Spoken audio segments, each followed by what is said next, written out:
G'day mates, King11 here, and welcome to the European Grand Prix, the final round of the 1997 season here at the Circuito de Jerez in the municipality of Jerez de la Frontera in Spain. Now, for those who know Formula 1, this race needs no introduction. It is one of the greatest title deciders in Formula 1 for both its good points and its bad points, but more bad points over than good points. Let me explain very quickly. First of all, Jerez wasn't initially on the calendar. It was a last minute thing because the organisers behind the Portuguese Grand Prix at Estoril were facing financial difficulties, so they couldn't host it. So it was moved here. And during the race, it was a close battle between Villeneuve and Schumacher for quite a while. Villeneuve got on pole, but Schumacher got ahead. He needed to stay ahead because they were only 1 point difference coming into this round. But, what was it? On lap number 47, Michael Villeneuve did a really bold overtake on Michael Schumacher at the curve at Drysack. But Schumacher would not concede defeat and make contact with Villeneuve's Williams, thus putting Schumacher out the race. Villeneuve will continue on the race, finishing third behind the McLarens of Hakkinen and Coulthard to take his first and only World Championship. But that wasn't over. The FIA deduced that Schumacher's accident was avoidable, and Schumacher wasn't disqualified from the race because he was already out, but he was disqualified from the entire World Championship, surrendering second place to Heinz-Harald Frentzen. And in 1998 he was forced to do a road safety campaign. But further on from that, the podium celebrations for this race were a bit of a shambles because the boss of Daimler-Benz, or Mercedes-Benz, was there. He wouldn't present a trophy to anything but a McLaren because they ran Mercedes engines. But when both were on the podium, he had the opportunity to present both. Max mostly presented first to Mick Hakkinen, but the mayor of Jerez just came up and presented second place trophy to Coulthard. So the Daimler-Benz boss didn't do anything. This debacle caused Max mostly to say, right, Jerez is banned from hosting any more Formula 1 Grand Prix, although this was withdrawn several years later, but still. And also there was rumours of position rigging between McLaren, Williams, Ferrari and Sauber for various reasons, but we won't get into that. But what a way to end the World Championship. And on that note, thinking about it, Villeneuve and Schumacher's accident. As you've seen throughout most of the season, things like that I do want to put into this to keep continuity. But in this case, Schumacher and Villeneuve have to run close together during this race, and then for one of them to drop back considerably for me to invoke this penalty. So we just have to wait and see how this goes. Anyway, enough of me yapping about that. Let's get to our Formula 1 Championship, shall we? In the Drivers' Championship, as we can see here, Michael Schumacher has won the World Championship on 95 points. He's 23 points ahead of Jacques Villeneuve. So Jacques Villeneuve has no chance of winning this season unless the debacle about this Grand Prix comes into effect. But the drivers don't know that, so we're just going to let it play out. In third place, we have Jean Alesi on 53 points, a further 19 points behind, no, 21 points. No, yeah, 19 points behind Jacques Villeneuve, and then following behind him, we've got Heinz-Harald Frentzen, assuming 4th place on 47 points. And then following behind, Eddie Irvine on 45. Kent Levin in 6th place on 27, after scoring 4 points and passing Gerhard Berger. Berger's on 24. And rounding out the top 10, we've got Giancarlo Fisichella, Olivier Panis on 9, and Rubens Barrichello on 7, along with Ralf Schumacher rejoining the top 10 grid after his 2 points he scored in Japan. That puts him into 10th place with Barrichello. And now looking at the Constructors' Championship, Ferrari, like Michael Schumacher, have won the Constructors' Championship. The first time since 1983, when its drivers, both Frenchmen, Patrick Tambay and René Arnoux, were driving for Ferrari at the time. So congratulations for the Scuderia there. A little bit sad that Williams didn't pick up, but what can you do? Williams are 23 points behind Ferrari on 119. And then further on behind them, we got Bennett and Renault on 80 points, 62 points behind Barrage. And then looking towards our second little battle pack here, Stuart Ford seems to have won that little battle on 34 points. So they're 14 points behind their nearest opponents, Jordan Peugeot. So unless Jordan have a really, really good position, maybe even winning the race, Stuart looks to be having the numbers 6, 7, and 8 for next season. Following behind those two, we got Prost on 14 and McLaren on 8. Okay, here we go, the starting grid for this last race of the season, and Kent Levin in the lead, yeah, actually. And Irvine in second, not too bad there. Schumacher, then Frentzen, Villeneuve, and the other Schumacher in 6th place. Yeah, actually did a really good qualifying run. I was a bit surprised, because Jerez, in similar case to Argentina, is a track that I've barely raced on. However, I'm a bit more familiar with it now because I've been playing it on F1 2013. So I think that helped, and I wasn't really going any hard or anything like that because I know where I was going to end up. This is just a throwaway race, but considering I got pole quite well, oh well, I'm going to try to go for the win this time round. And also equally as good as Eddie Irvine, the guy that I took out last race, is starting in 2nd place. This is going to be a very interesting race, so this may be more interesting than I thought after all. Rounding out the top 10, we got Coulthard, Pannersberger, and Johnny Herbert. Good qualification result there in the Sauber. Followed by Jean Alesi, not very good for him, nor Mika Hakkinen, he's not going to win this race. My teammate in 15th place, so not terribly bad for him. Running out, there's Verstappen, Salo, Nakano, Roberto Fontana in the 2nd Sauber, Trulli, Diniz, and Katayama.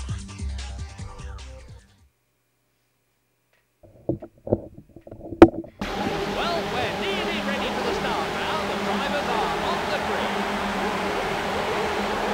Here we go, about to start this final race of the season. And it's underway! Kent Levin has got off to a good lead. Can he hang on to the lead? Because he normally has some bad stats. No, he hangs on to first. A good job for him. And I assume that Eddie Irvine in the Ferrari is behind him as we come to the first hairpin now. Very well there.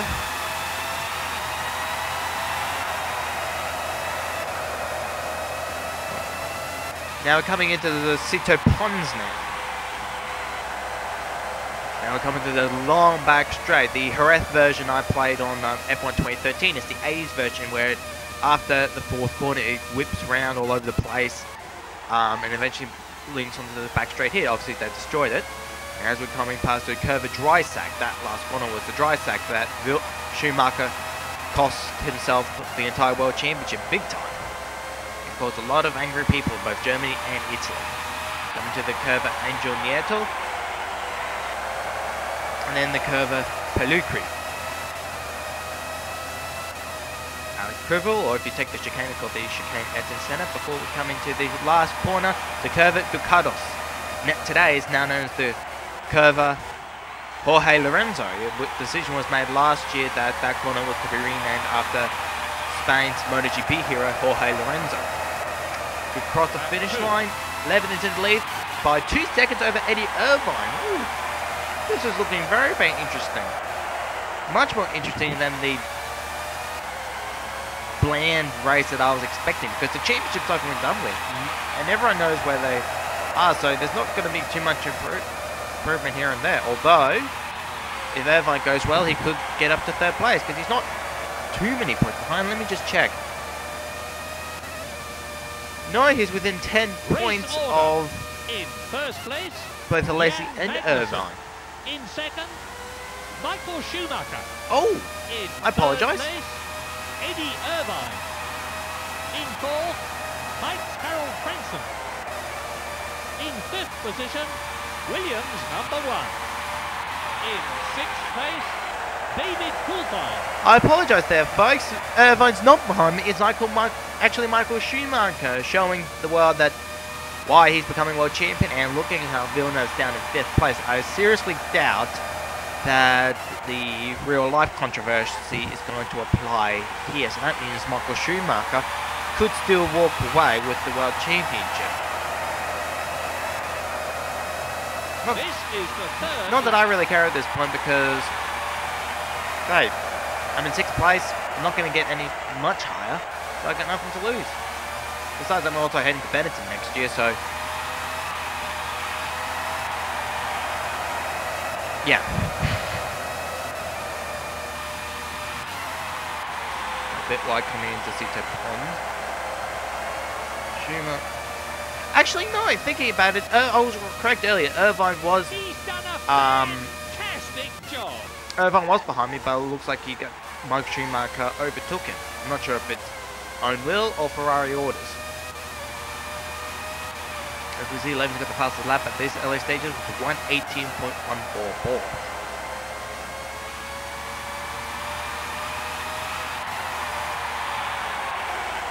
Coming into Angel Nieto. Yeah, that corner I've had a little bit of trouble in trying to get it close to the inside. That, and no, it was only that corner actually. Another thing I don't like about this track, the pit lane, because it is pretty much 90 degrees, so you have to slow down on the track to turn in. Although that this has been rectified in recent years, but even still.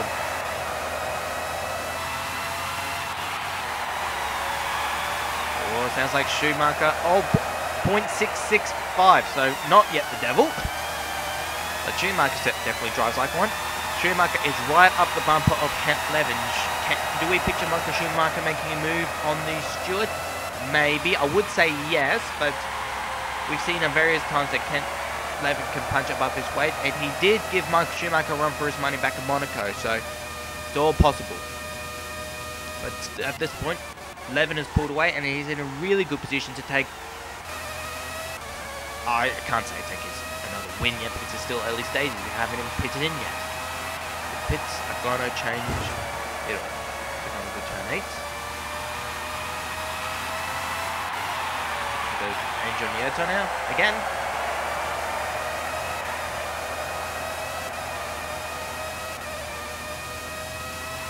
Coming to the curve Alex Treville. Past that, now we're coming to the curve Jorge Lorenzo.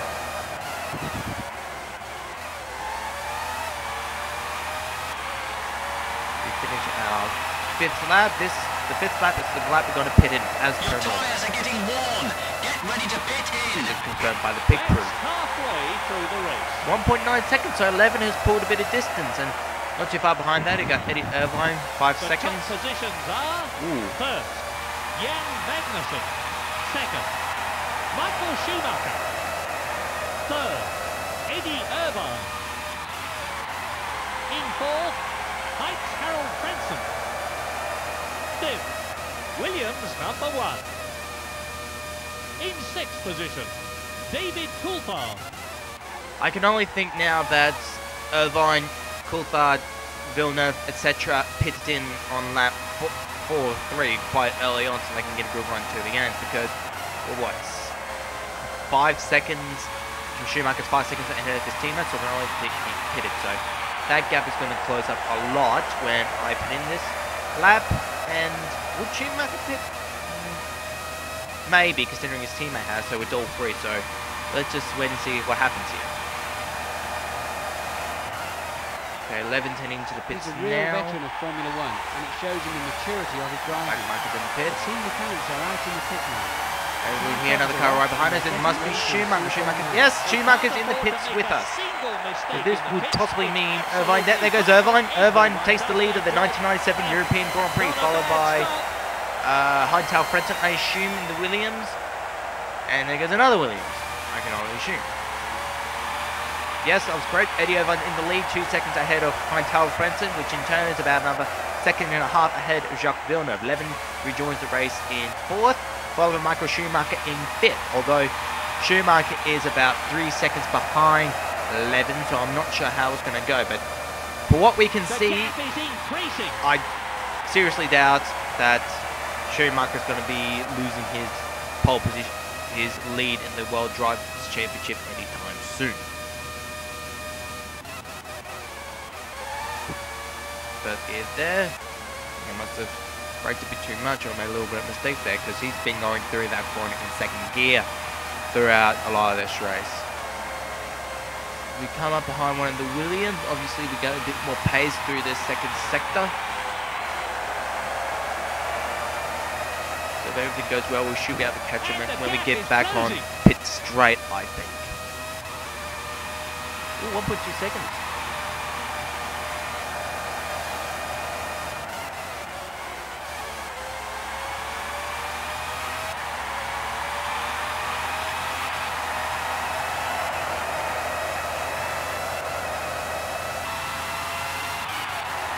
Maybe not. Villeneuve must have pulled on that last corner, so not to worry. As I said just before, when you're driving a Formula 1 car, you cannot be tense. You're strapped in. You feel every movement. You're part of the car, and if you're tense with the car, it slides up a little bit more. You must relax and let the car do the work. He's definitely gaining. Oh, this looks good. Looks like we found where Letton's strong point is at the Curvacito Pond. As we come up behind Villeneuve as we enter the Curva dry stack, are we going to... No, we're not going to do a Schumacher-esque move there. So Villeneuve has put a little bit more distance, but we're in the... coming to corner 7 and corner 8. This is two corners where 11 goes well. As we can see here, it's right behind Villeneuve as we clear turn 8 and we come into the Curva Angel Nieto. But Villeneuve has pulled a bit of distance onto him, so it looks like Villeneuve has got the traction coming out of corner 8 as we come into the Alex Pribble corner now. Going full ball, it looks like we're catching up to Villeneuve quite well as we come to the Jorge Lorenzo corner, the last corner of the track. Still quite a bit of distance behind. Williams number 1, Jan Magnussen. As he crosses the line, only 3 more laps. We're around the Curva Expo 92, then the Curva Michelin. Help him catch the car in front. Very unusual name for He the knows first what one he's got to do, particular. and he's doing it. Precisely. I think 11 is thinking that we're this close as he making moves on Villeneuve. Villeneuve goes down to P4 as 11 goes up to P3. That's one in 3rd place. And now coming in, good exit out of Sito Pond's going to make a move on Hightail Frenson, which he does. Now 11 is into 2nd place with only 1.5 laps to go. Can he pass Irvine to get the win? We shall see. As Martin Brundle said earlier, 11 knows what he needs to do and he's doing it. He sees to get an opportunity to win this race, he's going to go balls out on this one. For want of a better word.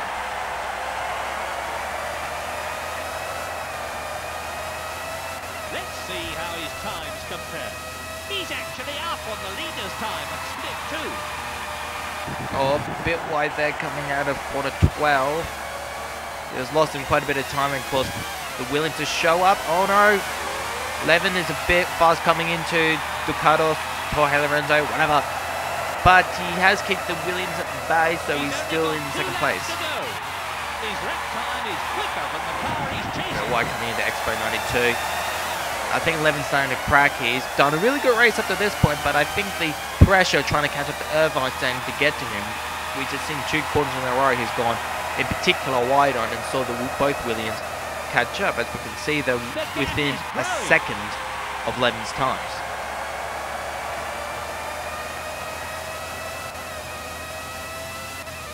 But not apart from 11, he can just use the Curvacito Ponds to pull some distance. 4.7 seconds. It's looking very unlikely that 11's going to catch Irvine now. But even still, even if this ends up that way, that means we get Eddie Irvine's first Formula 1 race victory 2 years early, like Stewart.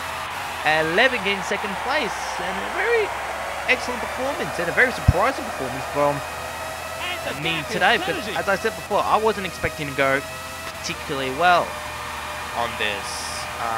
And I didn't really care if I won. But it just goes to show, surprises can happen. Of course they do. We come across the line to start our final lap for the 1997 season, final lap for Formula 1 97. Superlative. This game It's been not a bad game actually. It took a little bit to get used to, but you got to give it some credit that it's a PS1 game, so it's not as refined to the latest stuff coming out on PS3 and PS4. But even still, Psygnosis and Bizarre Creations did a really good job in building this game, and been looking on the internet, this and its prequel Formula 1 are quite good games and help solidify Psygnosis' reputation for these sort of games. Too bad they don't hold the license anymore, nor that the company exists as of 2012. Tyre wear is getting bad. Come into the pits.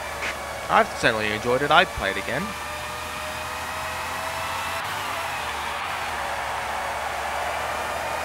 And it's give me bit off at Peluqui, but not a problem there.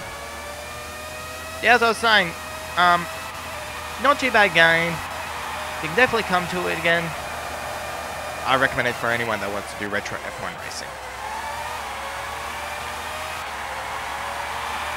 It's a win for Eddie Irvine.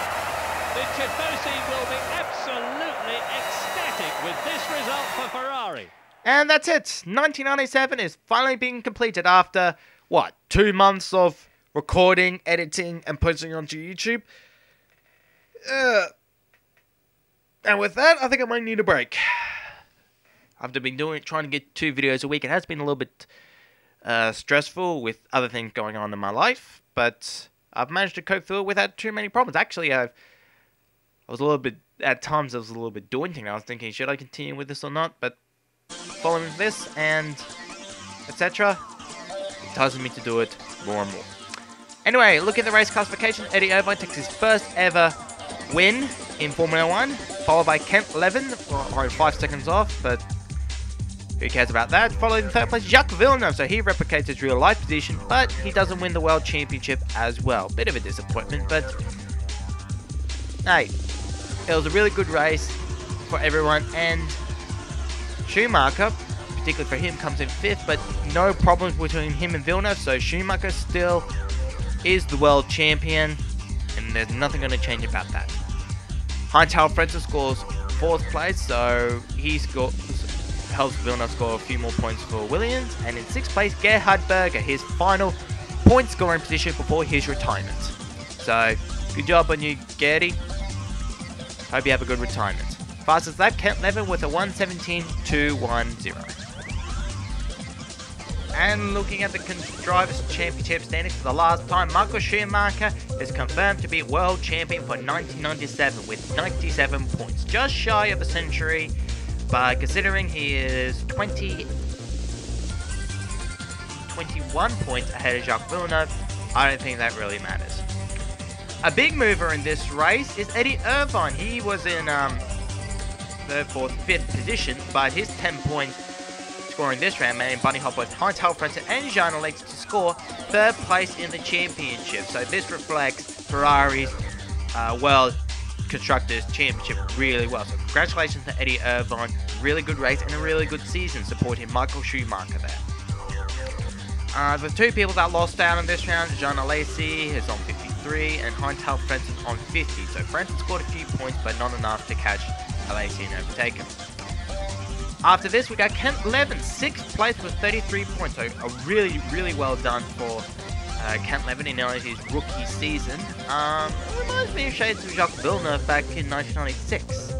So Kent Levin is obviously a star for the future, so we'll see how well his career can progress after he moves to Benetton for next year. Rounding out the top 10 we've got Gerhard Berger, Giancarlo Fischer-Keller, Olivier Panis, and then in 10th place, Rubens Barrichello, drawn with Ralf Schumacher. So, all the remaining drivers, Berger, he didn't score terribly well this year, but considering that out of the 6 times he scored this year, 3 of them were on the podium, so good job for Berger. Fischer-Keller did a really good job, along with Ralf Schumacher, so that a really solid performance from Jordan. You can see them going on the up and up and up. And Olivier Panis, maybe a little bit disappointed for the Ligier team, but scoring 5th in the championship, I'm not sure. We'll have to see how that goes. Maybe average, maybe not. I'm not sure what position with that team is. And Rubens Barrichello helping reinforce Stewart as a proper team. 10th place in the championship, drawing with Ralf Schumacher, but for the 2 times that Barrichello scored, which was in Monaco and Belgium, is a testament to Bridgestone tyres are the way of the future, particularly next year with the tyre changes with Pro and Groove tyres. And now, as we have a look at the Constructors' Championship, Ferrari Championship, Constructors' Championship for the first time in over a decade, with 154 points, 28 points ahead of Williams Renault. Benetton Renault come in 3rd place with 73 points behind Ferrari on 81 points, and they're safely in 3rd place. Stuart Ford, this is the big performer of the season. Stuart Ford, 4th in the championship on 40 points. Not a lot of people said that they were going to go well this year, despite getting Ford back. And well, obviously they proved wrong, and Stuart Ford is a proper middle-class team for next year. So congratulations onto them, particularly in the last 7 races. 11 did a good job in keeping the score up for all of them. Rounding out the point score positions, Jordan Peugeot on 20 points, Prost Mugen Honda on 14, and McLaren Mercedes, disappointing year for them, on 8 points, 146 points behind Ferrari. And because of how they stood at the start of the year, the rest of the team standings go like this. Arrows Yamaha are in 8th place, Sauber Petronas 9th, Tyrrell Ford in 10th, and Minardi Hart on 11th. Because Lola didn't race in this season, they're not getting it. So there we have it for the 1997 Formula 1 season on Formula 1 97. Yeah, I could say it's been a really, really fun time playing this game. If you guys want to look for an antique Formula 1 game, that will be a really good game to go to. Particularly in comparison to its next game, Formula 1 98, which I'm going to be playing next. I'm not going to look forward to that, so as such, I'm going to take a little bit of time off, maybe a week or 2. Depends how we go with other videos, etc. So I can get that down pat and able to do a really competitive season. I hope you guys all enjoyed this race and the whole season. I really like to see you guys return to watch more of these videos, and I'll see you guys in Australia for the 1998 season.